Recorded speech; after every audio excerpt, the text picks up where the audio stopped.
এই দেখুন, এখানে মানুষ থাকে, ভাবা যায় যে এরকম একটা কষ্টকর পরিবেশে এরকম একটা ছোট ঘরে মানুষ বসবাস করেন। এইরকম আপনি এই ঘরে থাকেন, এরকম একটা ছোট এরকম জায়গায়, তো ঝড় বৃষ্টিতে থাকেন কিভাবে আপনারা? এই গত দুদিন আগে যে বৃষ্টিটা হলো, কত নির্জন জায়গা, এখানে নাকি 12টা পরিবার বসবাস করেন। এই জায়গাটা দেখুন বন্ধুরা, সামনে এখান থেকে সর্বদাই এখান থেকে পাড় ভেঙেই চলেছে। দেখুন এক্ষুনি এখানে আবার ভাঙলো। তো এখান থেকে সামান্য কয়েকটা হাত দূরেই কিন্তু বাড়ি, আর এখানেও নাকি অনেক বাড়ি ছিল যেগুলো গঙ্গা গর্ভে তলিয়ে গেছে। এই যে বাড়ি, এখানে এইটা বাড়ি, আর এইদিকে এই যে সামনে এইরকম জঙ্গল, তাহলে কতটা ভয়াবহ নির্জন এই জঙ্গলে এনারা বাস করেন। এবং এরকম একটা চর বা দ্বীপে যেখানে কোনো বিদ্যুৎ নেই, তো এদের জীবনটাই তো অন্ধকারময় মনে হচ্ছে। কত গাছ গঙ্গা চলে গেছে, যে দেখো গাছটা পড়বে তো, এই যে এই বড় গাছটা। ট্রাভেলার সাইফে সকলকে স্বাগতম, আবারও ফিরে এলাম নতুন একটি ভিডিও নিয়ে। তো বন্ধুরা, এই মুহূর্তে আমি আছি হুগলি নদীর তীরবর্তী অঞ্চলে একটি জায়গায়।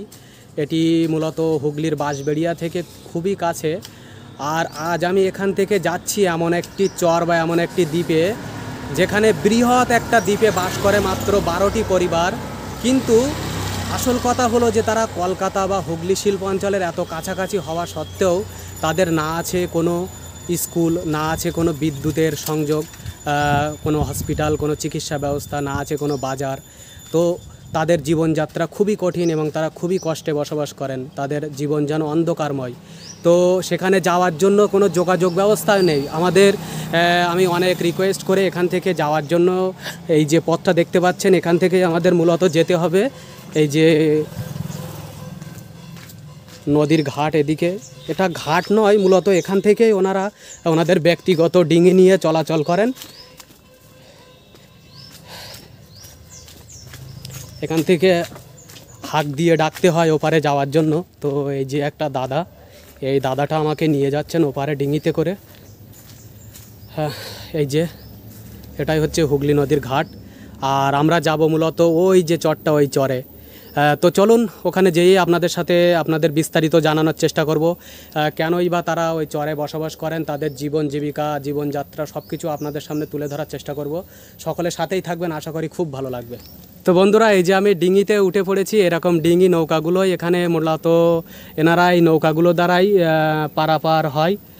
আর এখন হুগলি নদীতে জোয়ার চলছে। এই যে এই দাদাটা আমাকে নিয়ে যাচ্ছেন, আমরা যাব ওইদিকে, ওই চরটায়। তো বুঝতে পারছেন যে এনাদের কতটা কষ্টকর এই চর বা এই দ্বীপের মানুষদের। এমন যাতায়াত করার ক্ষেত্রেও এরকম ছোট ডিঙি বেয়ে যেতে হয়, তাদের বাজার করার ক্ষেত্রেও এপারে আসতে হয়।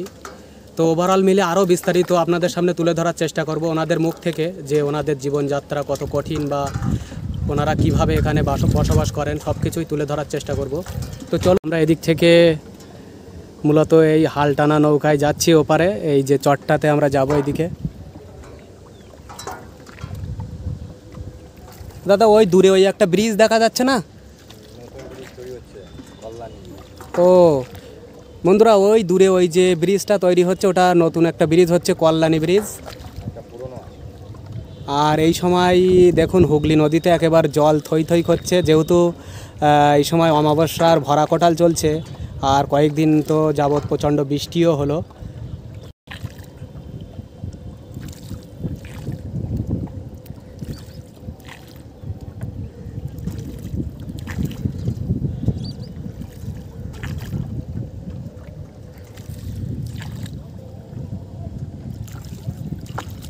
আমার লাইফে এই প্রথম এমন কোনো ডিঙিতে বসে নদী পার হচ্ছি। সত্যি এটা একটা অভিজ্ঞতা, এবং এখানে একটা মনে রাখার মতো অভিজ্ঞতা হয়ে থাকবে। এটা একটা, যে এরকম একটা বড় নদী, যেটা এরকম ছোট একটা ডিঙিতে বসে পার হচ্ছি।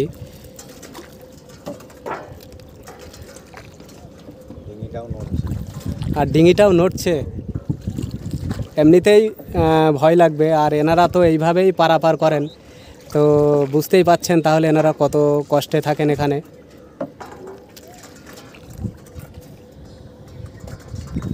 বন্ধুরা দেখুন, এই যে চরটা এটা হয়তো ধীরে ধীরে একসময় হয়তো গঙ্গা গর্ভে তলিয়ে যাবে, কারণ এখানে আমি এক্ষুনি দেখলাম যে এখান থেকে সব পাড় ভেঙে পড়ছে, এই যে গঙ্গার পাড় এখান থেকে দেখুন দেখুন যে কতটা ভেঙেছে। এইভাবে যতটা দেখা যাচ্ছে চারিদিকে অটোমেটিক সব সময় ভাঙছে, এখান থেকে এক্ষুনি ভেঙে পড়লো এই জায়গা থেকে।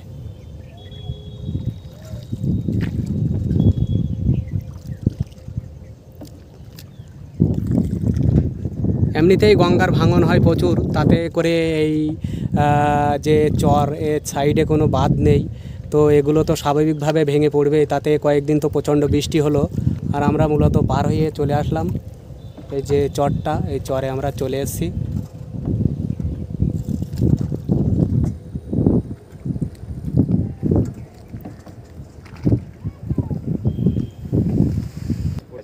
বন্ধুরা এখানে আমি এই যে ডিঙিতে বসেই আছি, আর এখানে সব এই চরের যে নদীর সাইডটা পাড়গুলো সব ভেঙে পড়ছে এইভাবে। তো এনারা এই যে চরটা এটা হয়তো একসময় ধীরে ধীরে এইভাবে ভাঙতে থাকলে একসময় হয়তো এটা গঙ্গা গর্ভে তলিয়ে যাবে এই হুগলি নদীর বুকে। তো চলুন আমরা নামি, আর নেমে এখানকার মানুষজনের সাথে কথা বলবো, আপনাদের দেখানোর চেষ্টা করব।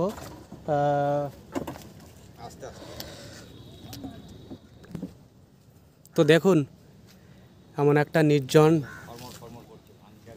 দ্বীপ চর, কত নির্জন জায়গা, এখানে নাকি 12টা পরিবার বসবাস করেন।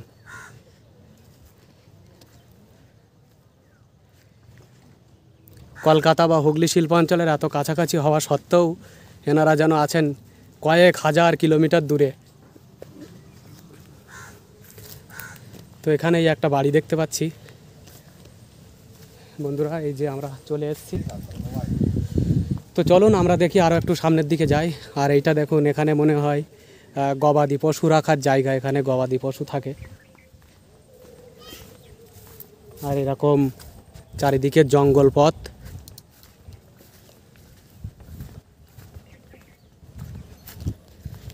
তো বন্ধুরা সত্যিই এখানকার মানুষদের যে জীবনযাপন এরকম একটা পরিবেশে খুবই কষ্টকর দেখেই মনে হচ্ছে যে এখানে এনারা বাস করেন। এনাদের জাস্ট ঘর বাড়িগুলো দেখুন কেমন, এমন ছোট ঘর বাড়িতে এনারা থাক।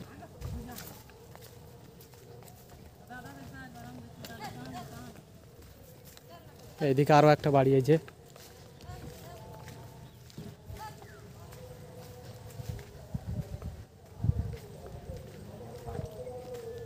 কাকিমা আপনি কি এই চরে থাকেন? আচ্ছা বলছি যে এই চরে আপনারা কটা পরিবার থাকেন মূলত? পরিবার তো সব বাড়ি ঘর করে করে চলে গিয়েছে, সব আলগা জায়গায়। আমরা আমার কোনো জায়গায় যাই না। আপনার বাড়িটা কোন দিকে? আমার বাড়ি ওদিকে আছে। এই দেখুন এখানে মানুষ থাকে, ভাবা যায় যে এরকম একটা কষ্টকর পরিবেশে এরকম একটা ছোট ঘরে মানুষ বসবাস করেন। কি কষ্টকর পরিবেশে এনারা থাকেন ভাবতেই পাচ্ছেন। এই চরটার নাম তো ডাল্লাপ চর না, তাহলে চরকোনা মৌজা। চরকোনা মৌজা? চরকোনা মৌজা। আমি ফোনে দেখছিলাম ডাল্লাপ চর। হ্যাঁ না, ডাল্লভ চর এমনি বলে, কিন্তু এটা চরকোনা মৌজা আছে এই এই কোটে।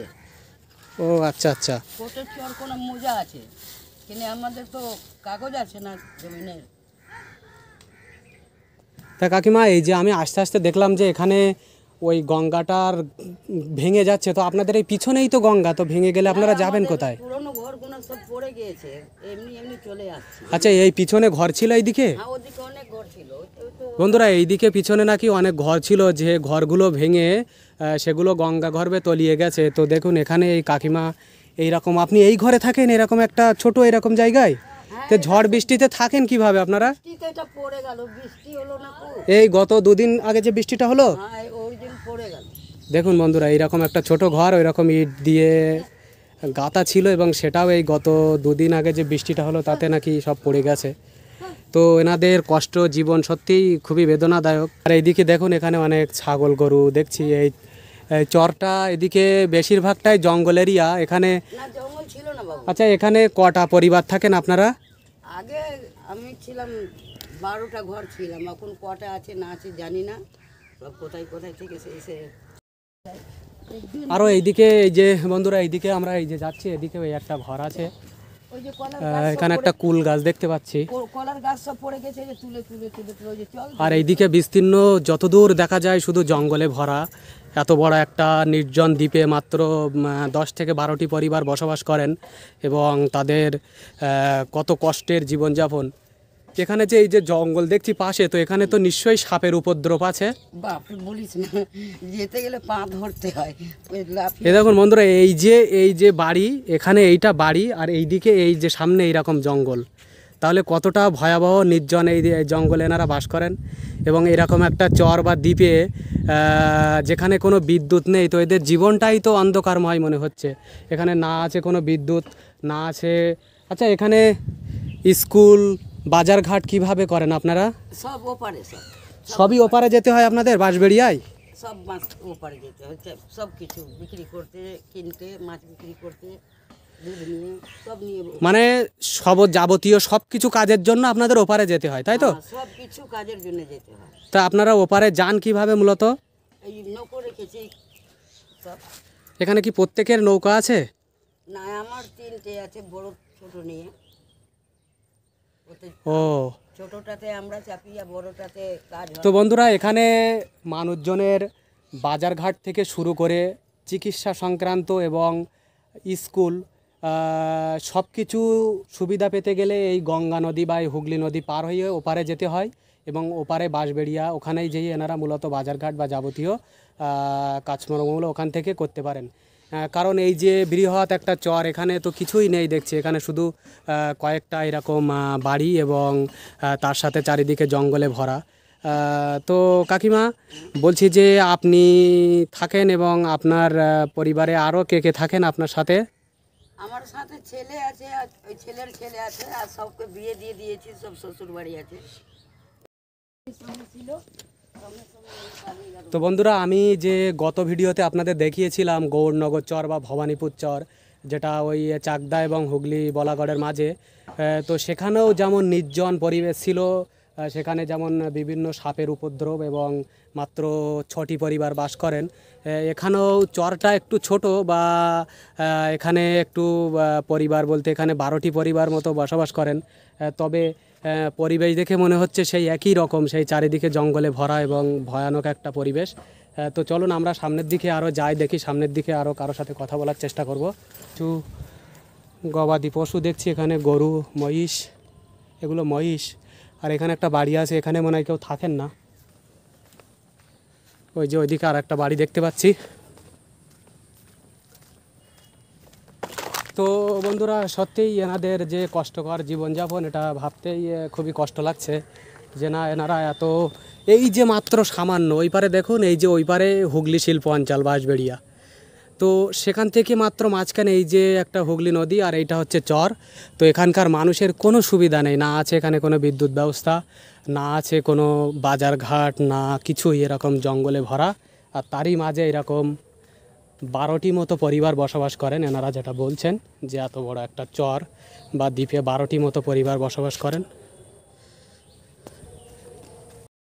এই দেখুন, এখানে এই একটা কাকু, আর এই যে এই ছাগলগুলো কি থাকে এখানে? আপনারা বাস করেন কোন ঘরে মূলত কাকু? ওই ভিতরে ওই সাইডে, তাই তো? তা আপনারা এখানে কত ঘর মতো থাকেন? আছে 10-12টা। 10-12 ঘর মতো আপনারা থাকেন, বলুন। এইসব এই যে টালিয়ে কি চালেরতে পড়ে গিয়েছে? এখানে তো ঝড় হলে আপনারা তখন কিভাবে থাকেন কাকিমা? এরকমই থাকে কি এই যে কয়েকদিন আগে তো বৃষ্টি হচ্ছিল, আর আমি এখানে দেখলাম যে এই চর, এই সাইড দিয়ে যখন আসছি দেখলাম সব ভেঙে পড়ে যাচ্ছে। তো এটা তো পড়ছে, এখনো তো পড়ছে।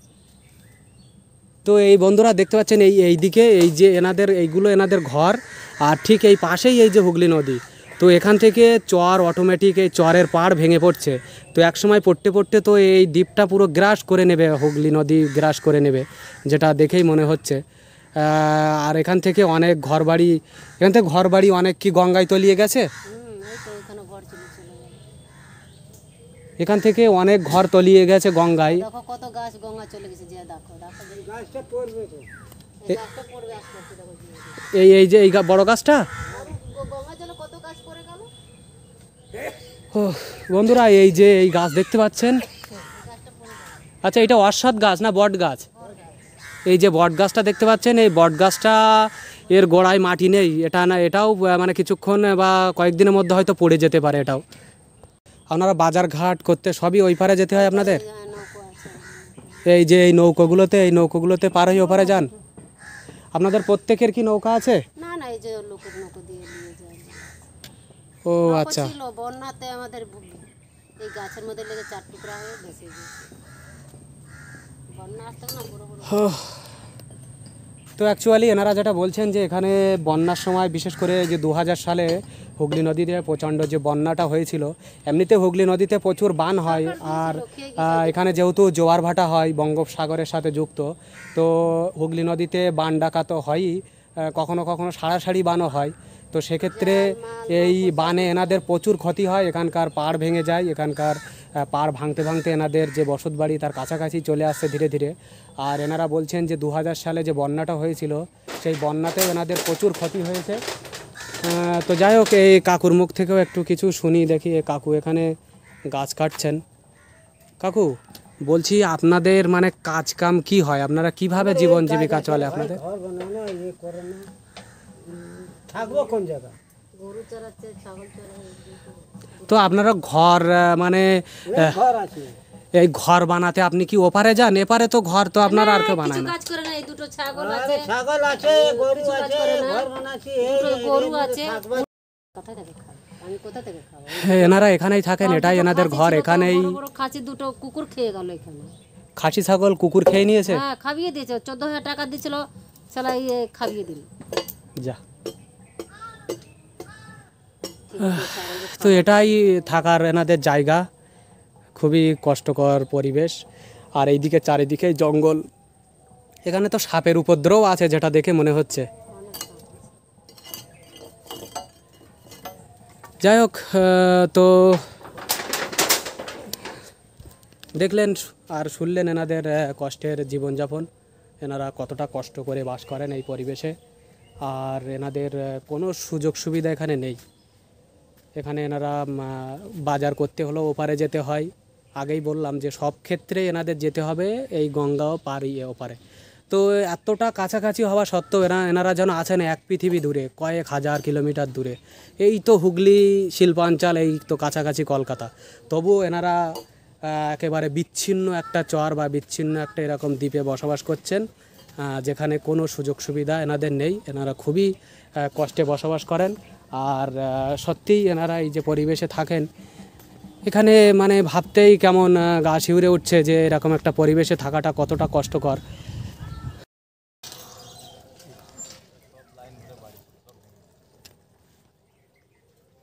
এইদিকে সব বাড়ি ছিল বলুন? এইদিকে এই সাইড দিয়ে নাকি অনেক বাড়ি ছিল, কিন্তু ওই গঙ্গা গর্ভে সব চলে গিয়েছে বাড়ি। তো প্রচুর ভাঙন হচ্ছে, আমি ওখানে স্বচক্ষেই দেখলাম, আপনাদেরও দেখানোর চেষ্টা করব। এই যে এই জায়গাটা দেখুন বন্ধুরা সামনে, এখান থেকে সর্বদাই এখান থেকে পাড় ভেঙেই চলেছে। দেখুন এক্ষুনি এখানে আবার ভাঙলো। তো এখান থেকে সামান্য কয়েকটা হাত দূরেই কিন্তু বাড়ি, আর এখানেও নাকি অনেক বাড়ি ছিল যেগুলো গঙ্গা গর্ভে তলিয়ে গেছে। এখান থেকে অটোমেটিক ভাঙছে। আর এগুলো যা দেখছি পুরোটাই হচ্ছে গঙ্গার পলি বেলে মাটি দ্বারা গঠিত, তো ওই জন্য অত সহজেই ভেঙে যাচ্ছে। তো বন্ধুরা আপনাদের দেখানোর চেষ্টা করলাম এই ভিডিওতে যে এখানকার এইরকম একটা চরে, চরটার নাম ডাল্লভ চর, যেটি হুগলির বাঁশবেড়িয়ার খুবই কাছাকাছি। তো এই চরে মাত্র 10 থেকে 12টি পরিবার খুবই কষ্টে বসবাস করেন, তাদের জীবনযাত্রা তুলে ধরলাম। তো বন্ধুরা আজকের ভিডিও এ পর্যন্তই, দেখা হবে আবার কোনো নতুন ভিডিওতে। ততক্ষণে সকলে ভালো থাকুন, সুস্থ থাকুন, হাসি খুশিতে থাকুন। আর আপনাদের দেখানোর চেষ্টা করলাম যে এই ডাল্লভ চর, এখানকার যে এরকম একটা চর বা দ্বীপে মানুষ কত কষ্ট করে বসবাস করেন, তাদের জীবন জীবিকা এবং তাদের মুখ থেকেও আপনাদের শোনানোর চেষ্টা করলাম। তো আশা করি আপনাদের ভালো লাগবে। আর যদি ভালো লাগে তাহলে অবশ্যই আমার চ্যানেলটা সাবস্ক্রাইব করবেন, ফেসবুক পেজটা ফলো করবেন। তো আজকের ভিডিও এখানেই শেষ করছি। ওকে।